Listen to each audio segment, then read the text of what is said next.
Hey guys, in this video I'm going to talk about why your F2L cases are always such bad cases. So here we have this case, so we're going to insert that into the back, and then this one's quite obvious, so we'll do this one. Oh, okay, so we'll do that one, and then, okay. So as you can see, there was a big pause in the look ahead there because it was very hard to see across slots what was happening. Looking across the cube like this is really bad, and I admit these aren't the worst cases, but in general, if you solve diagonal slots first, you are going to get cases that are just worse than average.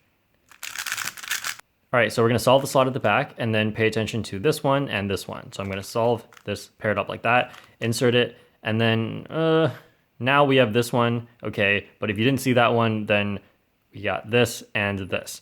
So as soon as you notice you're about to solve diagonal slots, this one and this one, then look at what is over here in your front slot. Because if you don't look here, then you're missing a lot of information. You're going to put this in, look here, and then you're not going to be able to look here without having a gigantic pause.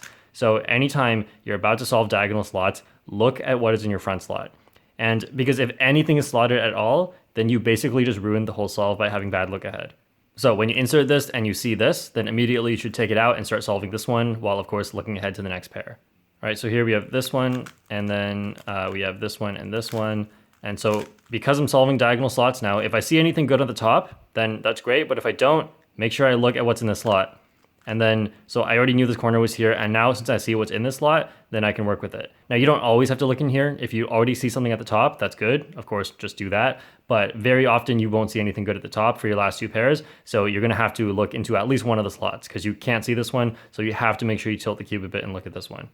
All right, so here's another case, cross is done. We have this pair, insert that, and then this pair is the most obvious, so we'll do that. And quickly look in here.